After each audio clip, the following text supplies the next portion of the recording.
사막에는 생물들이 안 살 것 같지만, 못 살 것 같지만 사막에도 여전히 생물들이 살아가죠. 팔레스타인 지역에 그 비가 집중적으로 우기, 건기 해가지고 우기 때는 좀 내리지만 우기가 지나고 나면 건기 때는 그야말로 이 비가 안 온단 말이죠. 오직 비가 없으면은 사막이 돼가지고 먼지가 날리고 나무들이, 풀들이 잘 못 살까요? 물론 특정한 지역에 오아시스가 있는 그런 지역에 나무나 풀이 있는 것은 있지만 사막 전체적으로 보면 이런 데서 무슨 생물이 있을까, 어떻게 뭐가 살아갈까 싶은 그런 환경이잖아요. 그럼에도 불구하고 여우도 있고 뱀도 있고 뭐 개구리도 있다고 그래요. 그리고 풍뎅이도 있고 그랬다고 합니다. 그럼 그들은 어떻게 살아갈까? 그는 낮에는 덥고 밤에는 추워요. 일교차가 큰 거죠. 그러면 이게 이제 그 온도가 추위와 더위가 만나서 0점이 되는 그 지점에 이슬이 맺혀가지고 이슬 때문에 그 생물들이 살아간다고 그럽니다. 그래서 뭐 새벽 이슬 같은 주의 청년들 이슬을 은혜로 말해요. 성경에 보면. 하여튼 이 이슬로 살아간다는 거예요. 근데 이슬이 내리잖아요. 바위에 내리든지 자기 몸에 내리든지 이파리에 내리든지 뭐 어디에 내리면 주로 뭐 나무 이파리가 있는 게 아니고 돌에 바위에 내리겠죠. 그러면 혓바닥이 있는 혀로 핥아먹는 여우라든지 개구리나 뱀 이런 것들은 자기 뭐 몸에 있는 거라도 몸이 부드러우니까 자기 마음대로 그런 것들을 핥아먹을 수가 있겠는데 풍뎅이 같은 것들은 우리가 아는 대로 혓바닥이 아니잖아요. 풍뎅이 뭐 뾰족한 뭐 이쑤시개 같은 뭐 그런 아주 가느다라고 뾰족한 그거 가지고 어떻게 또 물을 먹을 수가 있을까? 이슬을 핥아 먹을 수가 있을까?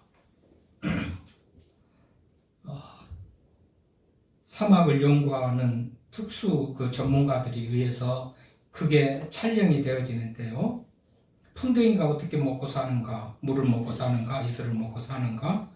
풍뎅이는 그 이슬을 먹기 위해서 자기 등에 내려앉은 이슬을 먹기 위해서요. 머리를 땅에 쳐박고 최대한 낮추고 쳐박고 완전히 둥그렇게 자기 몸을 만드는 그런 형상이 되겠죠. 그래서 등으로부터 흘러내려오는 이슬, 그래서 자기 뒤통수든지 하여튼 목을 거쳐서 입으로 내려오는 그 물을 그렇게 이제 이슬을 먹고 산다고 그래요.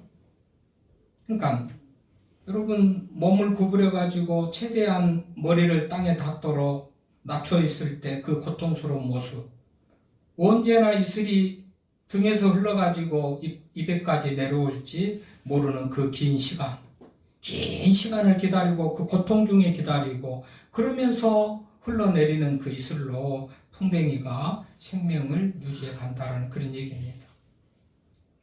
오늘 대림절이에요. 예수님의 오심을 기다리는 그 기간, 성탄절까지 4주 동안을 대림절 기간이라고 그러는데 이 대림절은 바로 생명의 구주로 오신 예수님을 기다리는 그 기간이에요. 고통이 심한 중에 또 시간이 긴 중에 그래도 풍뎅이가 이슬을 먹고 살아가는 것 같이 우리는 고통 중에서라도 긴 시간 기다리는 중에서라도 예수님을 만나면 이렇게 살아갈 수 있는 그런 은혜가 있는 줄 알고 예수님을 기다리는 우리가 되기를 바랍니다. 근데 풍뎅이는 고통 중에 기다리잖아요. 여러분 너나 할 것 없이 우리의 삶은 별로 그렇게 다 평안하거나 행복하거나 만족스럽고 이런 삶은 극히 드물죠. 물론 1%, 2% 그런 사람들도 없지 않아 있겠습니다만은 대부분의 사람들의 삶은 풍뎅이가 이슬을 먹고 살기에 고통스러운 것 같이 대부분 그런 고통 속에서 살아갑니다. 자, 오늘 이사야가 예언하던 이 시대에도 보면 이제 나라는 망해가고요, 포로는 잡혀가고요, 주변 강대국들의 위협을 받고 있는 그런 상황입니다. 얼마나 절망적입니까? 나라가 이 지경이 됐다면 얼마나 공포스럽고 절망적이겠습니까? 그런데 이사야는 그 중에서도 구원의 아름다운 소식을 전하고 선포하고 약속된 하나님이 예비하신 그 메시아 구원자가 오면 이제 이 모든 것들을 회복할 것이다 라는 그런 소망의 말씀을 선포해요. 그 이사야가 선포했던 이 예언은 사실은 현실적으로는 바벨론 포로에서 구출받은 것부터 해가지고 여러 주변의 강대국의 위협 속에서도 하나님께서 지키고 보호해 주신 현실적이고 이사야 예언자들 시대 당대에 이루어진 어떤 그런 성취도 있지만 완성적이고 또 크게 말하자면 전 지구적으로 성취는 이제 신약 시대 예수님의 오심으로 이루어졌다고 그렇게 볼 수가 있는 것인데요.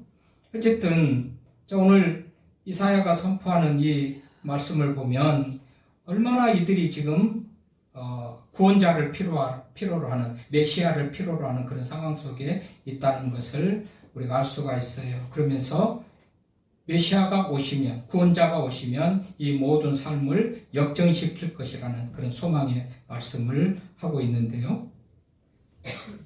오늘 말씀을 보니까 1절에서 3절 보니 주의 여호와의 영이 내게 내리셨으니 이는 여호와께서 내게 기름을 부으사 가난한 자에게 아름다운 소식을 전하게 하려 하심이라. 나를 보내사 마음이 상한 자를 고치며 포로된 자에게 자유를 갇힌 자에게 노임을 선포하며 여호와의 은혜의 해와 우리 하나님의 보복의 날을 선포하여 모든 슬픈 자를 이루어되 무릇 시온에서 슬퍼하는 자에게 화관을 주어 그 죄를 대신하며 기쁨의 기름으로 그 슬픔을 대신하며 찬송의 옷으로 그 근심을 대신하게 하시고 그들이 의의 나무 곧 여호와께서 심으신 그 영광을 나타낼 자라 일컬음을 받게 하려 하심이라. 이 말을 가만히 생각하면 굉장히 바닥에서부터 영광에 이르기까지 높여주시는 그 은혜가 있다. 누가요? 구원자가 오시면, 메시아가 오시면, 하나님께서 예비하신 그분이 오시면 그렇다는 거예요. 누가복음 4장 18절 19절 말씀을 보면 지금하고 똑같은 말로 예수님이 오시면서 그것이 성취되었다는 것을 말하고 있죠. 누가복음 4장 18절 19절에 또 동일하게 말합니다. 주의 성령이 내게 임하셨으니 이는 가난한 자에게 복음을 전하게 하시려고 내게 기름을 부으시고 나를 보내사 포로된 자에게 자유를 눈먼 자에게 다시 포기함을 전파하며 눌린 자를 자유롭게 하고 주의 은혜의 해를 전파하게 하려 하심이라고 말합니다. 그분이 오셔서 이런 일을 하시기 때문에 우리가 그분을 기다리는 거예요. 기다리는 기간이라고 그랬죠. 대림절, 주님의 오심을 기다리는 기간. 기다리는 그 사람이 우리들에게 별로 유익함이 안 된다면 고생스러운 시간 속에서 기다리는 보람도 없고 기다릴 이유도 없겠지만 그분이 오시면 우리들에게 이런 슬픔을 영광으로 바꿔주시고 상한 자를 고치고 가난한 자를 부유하게 하는 은혜가 있기 때문에 그분을 기다리는 거예요. 그분을 기다리는 거예요. 그래서 그분이 오시면 그분 메시아는 어떤 일을 하실 것인가? 그분이 오신다면 그 메시아는 어떤 일을 하실 것인가? 다시 한번 61장 우리가 읽었던 본문 1절에서부터 쭉 보면 가난한 자에게 아름다운 소식을 전하고 가난한 자에게 아름다운 소식을 전한다. 여러분 지금도 가난한 사람들은 별로 사람들이 무시하죠. 알아주지도 않지요. 자기는 무슨 능력이 무슨 특별한 말하자면 지혜가 있어서 다른 사람보다도 더 부유한 자가 된 것 같이 가난한 사람에게 대해서 별로 사람들이 마음을 안 써요. 그런데 구원자로 오시는 예수님은 가난한 자에게 아름다운 소식을 전하러 오신다 그랬어요. 누가복음 1장 53절에 마리아가 노래를 하는 하나님을 찬양하는 그 마리아의 찬양 중에도 줄이는 자를 좋은 곳으로 배불리셨으며 부자는 빈손으로 보내셨도다. 부자는 빈손을 갖게 하고 줄인 자를 좋은 곳으로 배부르게 하셨다. 이런 것들도 가난한 자에게 위로하고 소망이 되는 말이죠. 부자보다는 가난한 자에게 위로와 소망을 주는 말씀 아니겠어요? 누가복음 18장에 우리가 아는 대로 재물이 있는 자는 하나님의 나라에 들어가는 것이 낙타가 바늘길을 들어간 것보다 더 어렵다고 할 때 이런 말도 부자보다는 가난한 자들을 위로하는 그런 말씀인 것이죠. 그러니까 오시는 구원자 예수 그리스도는 곧 가난한 자를 불쌍히 여기는 분이다. 그런 말씀인 것이잖아요. 가난한 자에게 아름다운 소식을 전하러 오신다. 또 두 번째, 예수님은 상한 자를 고치신대요. 가난한 자에게 아름다운 소식을 전하게 하려 하심이라 나를 보내사 마음이 상한 자를 고치시며 여러분, 가난한 것은 물질적인 차원이라면 마음은 정신적이고 어떤 영혼적인 그런 차원이라고 할 수가 있는데, 사람들은 참 상처를 많이 받습니다.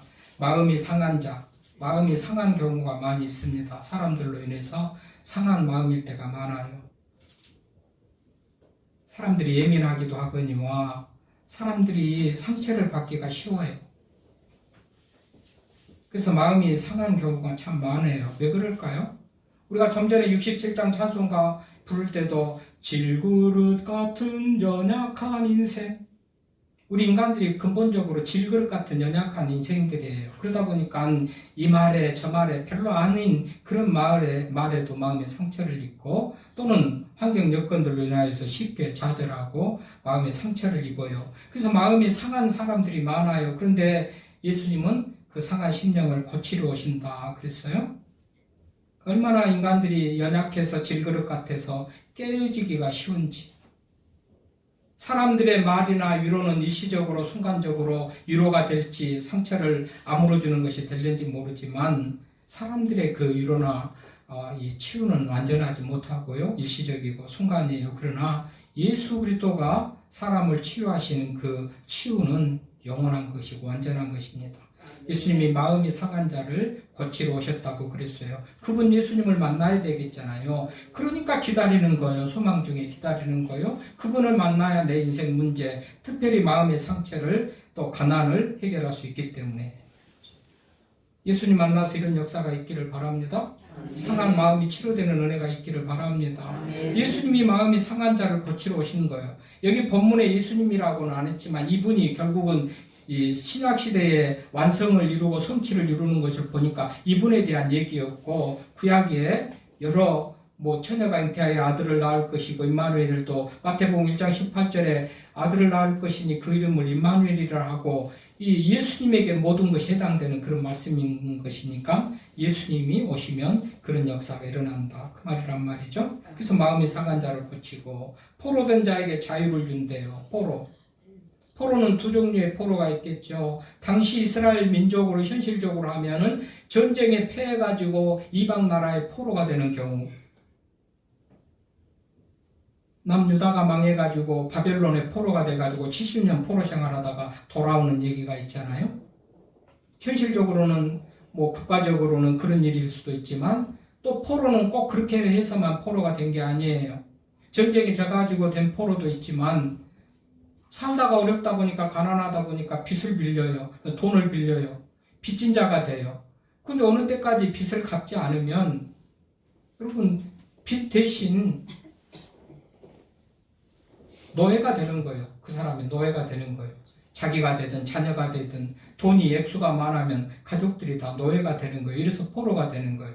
어쨌든지 전쟁에 져서 포로가 되든 살다가 경제적인 어려움으로 부채를 갚지 못해가지고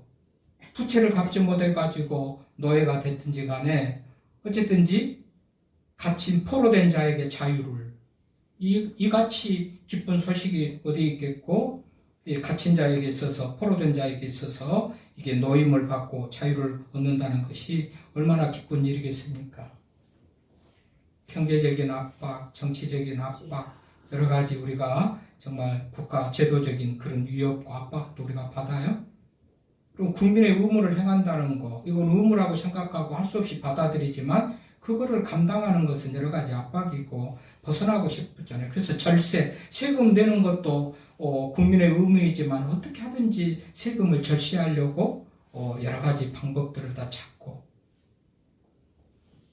그러니까 국방, 세금, 뭐 근로, 뭐 여러 가지 교육 같은 우리 국민의 의무도요. 사실은 정치적인 어려울 때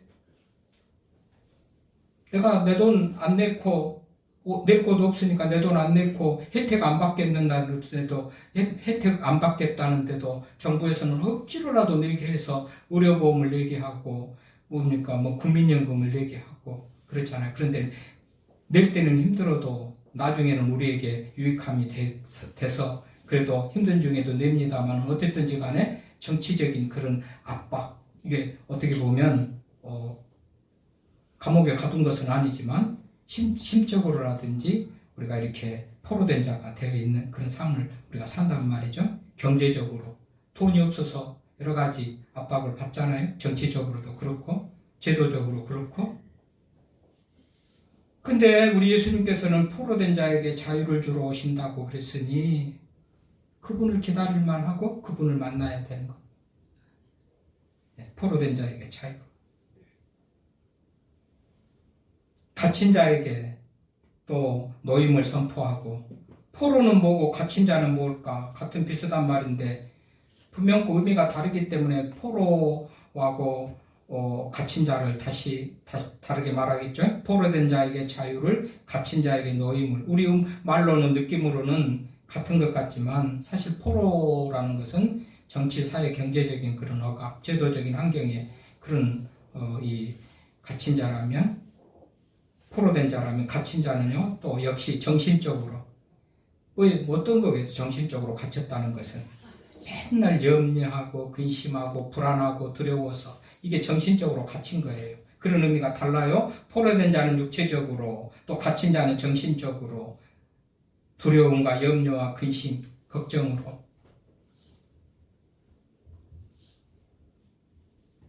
그렇게 갇힌 자에게 노임을 선포한다.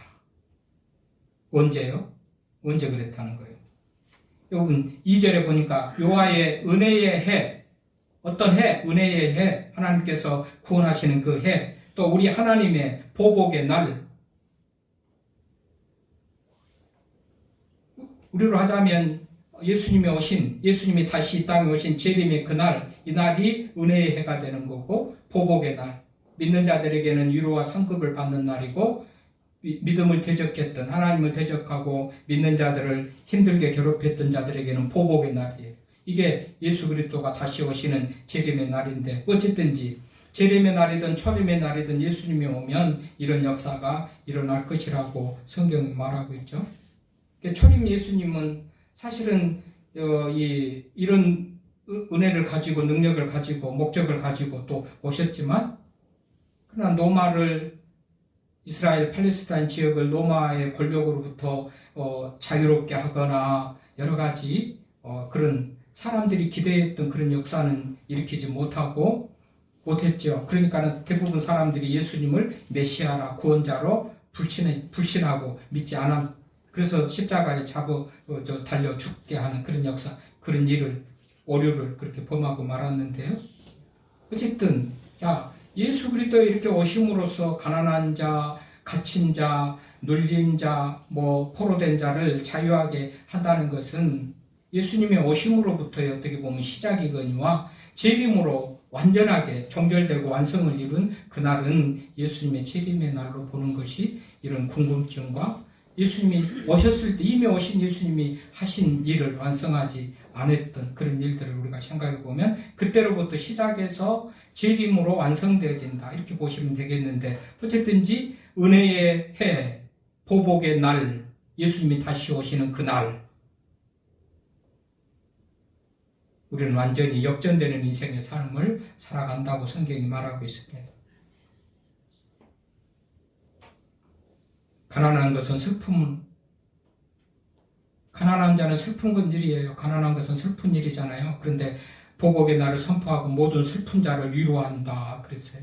마음의 상처를 입은 것도 슬픈 일인데 포로가 된 것도 슬픈 일인데 갇힌 것도 슬픈 일인데 예수 그리스도께서 오시면 구원자가 오시면 모든 슬픔을 해결하시고 뿐만 아니라 더해서 3절에 보면 무릇 시온에서 슬퍼하는 자에게 화관을 주시며 죄를 대신하여 화관을 주어서 죄를 대신한다. 여러분, 슬퍼하는 자, 옛날에 슬퍼하는 사람들은요, 하나님 앞에 나가서 애통하며 기도합니다. 하나님, 저 좀 보십시오. 하나님을 믿는데도 왜 이렇습니까? 그런데 평범하기보다도 금식하면서 그야말로 옷을 찢으면서 죄를 뒤집어 쓰면서, 왜요?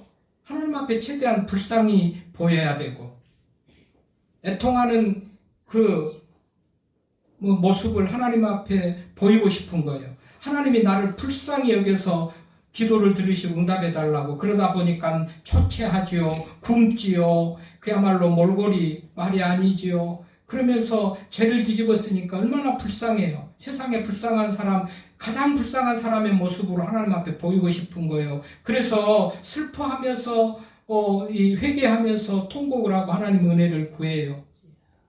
그런 자에게 죄를 대신해서 화관을 주신다. 꽃으로 만든 꽃다발을 주신다. 그런 말이에요. 시온에서 슬퍼하는 자에게 화관을 주어 그 죄를 대신하며, 죄를 대신한단 말이 그 말이에요. 궁금하신 분들을 위해서 설명을 드린 건데, 죄를 뒤집어 쓰고 불쌍한 모습으로, 더러운 모습으로, 냄새나는 모습으로, 노숙자의 모습으로 할 때 불쌍히 더 여기잖아요. 말끔한 사람인데 우리가 불쌍히 여기는 그 마음이 덜하고, 최대한 노숙자 같은 사람일 때 불쌍히 여기잖아요. 그래서 죄를 뒤집어 쓰는 거예요. 하나님 앞에 애통하고 불쌍히 여기는 마음으로.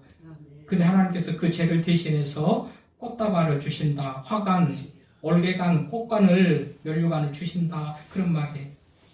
기쁨의 기름으로 그 슬픔을 대신하며 찬송의 옷으로 그 근심을 대신하고 그들의 의의 나무 곧 여호와께서 심으신 그 영광을 나타낼 자라 일컬음을 받게 하시리라. 최대한 슬픈 자를 위로하고 최대한 낮은 자를 높여주고 최대한 그야말로 역전, 삶의 환경 여건들을 역전시켜주는 그분이다. 그 말이잖아요. 언제요? 다시 오실 때. 예수님이 오실 때. 그러니까 그분을 맞이하기 위해서 우리는 기다리면서 살아가는 거예요.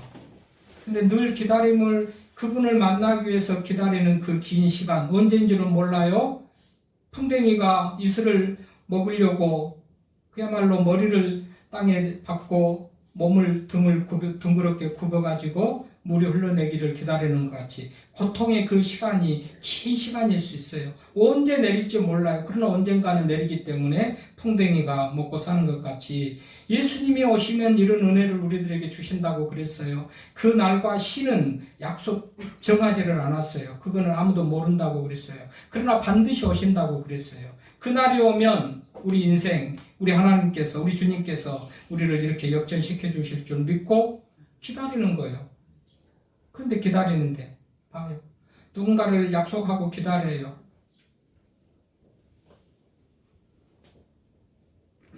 아무렇게나 기다리면 안 되겠죠. 예수님을 만나요?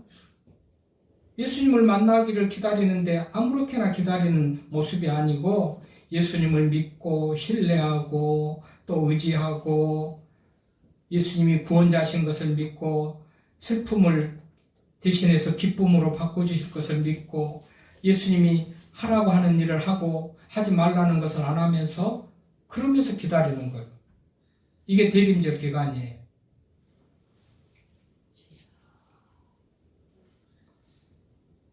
여러분 2차 대전 때 독일이 아우슈비츠라는 수용소를 만들어 놓고 노동을 시키고 비리비리한 사람들은 그냥 지도새도 모르게 불러내가지고 가스실에 보내가지고 죽게 했던 그 끔찍한 사건을 알죠? 거기에서도 살아나온 사람이 있어요. 그분이 아니마미, 히브리 말로 나는 믿는다라는 그런 노래를 만든 사람인데요. 아니마미, 나는 믿는다. 어떻게 살아났느냐? 가만히 보니까 외과 의사예요? 박사예요? 의사 전문가예요? 근데 이제 유대인이라 끌려갔어요. 그래서 일하라고 하면 일하고 뭐 주는 대로 먹고 짐승 같은 삶을 살아가죠. 어느 날 보면 자기가 볼 때 병약해 보이고 노동할 힘이 없는 분들이 주변에서 없어지는 거예요. 그렇구나. 어떻게 하든지 힘 있어 보이고 어떻게 하든지 젊어 보이고 어떻게 하든지 일할 수 있는 그런 사람이라는 것을 보여줘야 되겠다. 땅을 파서 일하는 중에 유리 조각을 하나 발견했다는 거 아니겠어요? 그 유리 조각으로 수염을 잘라내고 최대한 주어진 환경 속에서 최대한 젊어 보이고 최대한 깨끗하고 최대한 힘있어 보이는 그런 외모를 신경 쓰고 가꾸면서 그렇게 한날 한날을 버텼다는 거 아니겠어요? 여전히 지나가다가 약한 사람들은 독일 구인이 불러내가지고 이리 좀 와봐요. 그래가지고 어디로 가면 그 사람 다시는 볼 수 없는 가스실로 가서 죽는 거예요. 독일 구인이 이 사람을 유심히 봅니다. 역력하게 아주 억지로라도 젊어지려고, 억지로라도 그냥 깨끗하게 하려고 수염을 자르고 면도를 하고 이런 모습을 보면서 참으로 살려고 하는 그 의지가 가상해 보여서 오늘도 내일도 불러내지 않고 그냥 시간이 가다가 독일이 망하고 이제 수용소가 맞아면 갇힌 사람들이 다 해방됐다는 얘기 아니겠어요? 그래서 그분이 나와가지고 아니마민이라는 히브리 말로 이건 나는 믿는다. 뭘 믿었을까요? 가난한 자를 부유하게 하고 슬픈 자를 기쁘게 하고 예를 갇힌 자를 포로를 해방시켜준다.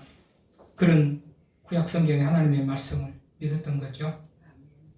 그 믿음대로 믿으니까 어떻게 되겠어요? 그것을 믿으니까 어떻게 하든지 살아나려고 이 시간을 지난 다음에 자유를 얻어서 그렇게 유명한 그런 사람이 됐는데요.